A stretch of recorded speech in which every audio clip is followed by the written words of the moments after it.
tumaas na po sa 33.21% of all authorized NCRs ang nag-consolidate. This is only for PUJ po, ha?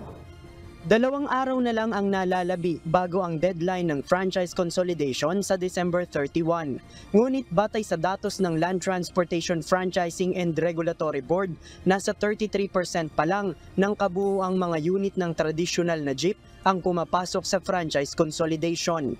Ayon kay LTFRB NCR Regional Director Zona Tamayo, katumbas pa lang ito ng nasa mahigit 13,000 na PUJs.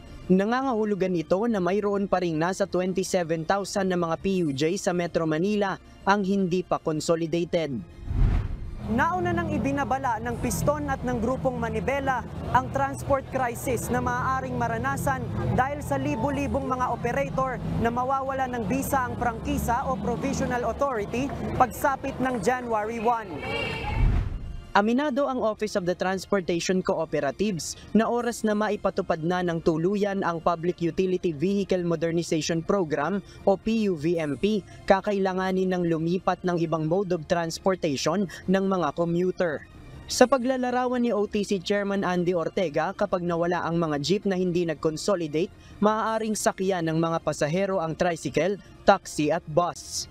Pero pangako nila na agad natatapusin ang route rationalization plan para matukoy kung paano sasapatan ng mga public transport ang bilang ng mga pasahero sa isang ruta.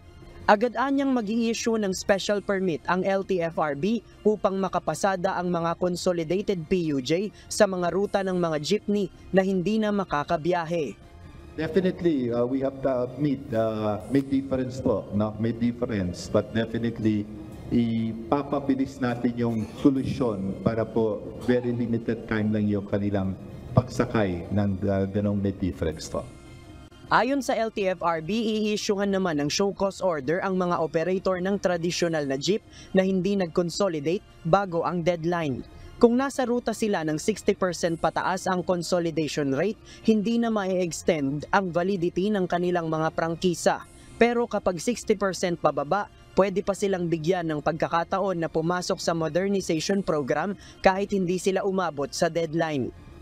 Yung mga hindi nag-consolidate will be issued show cause orders, no?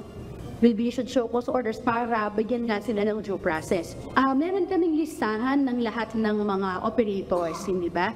So, ngayon habang tumatakbo yung mga araw, na kumbaga sa listahan, nako-cross out mo na yung mga sumali na sa consolidation, inililipat na sa ibang listahan yung sumali na, at natitira dun sa listahan na yon yung mga hindi pa rin nagko-consolidate. Kaya by December 31, ma-identify namin kung alin-aling mga operator ang hindi pa nga nakasama dun sa consolidation requirement ng PUVMP.